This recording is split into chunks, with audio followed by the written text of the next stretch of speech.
I'm going to show you how to download Fortnite on your Nintendo Switch 2.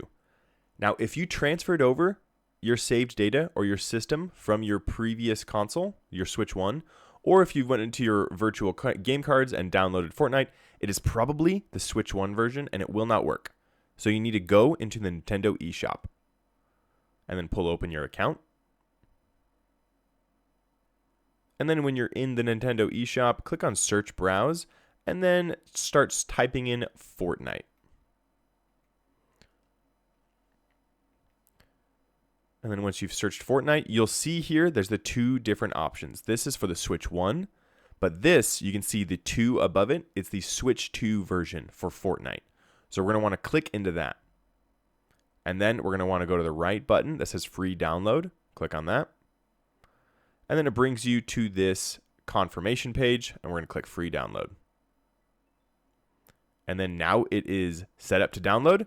So we can go ahead and close out of the eShop.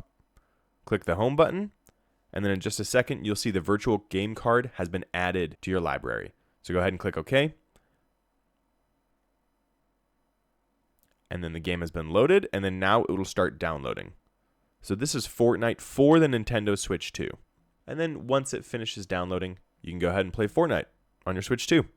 It's as easy as that. Thank you for tuning in. Don't forget to like and subscribe.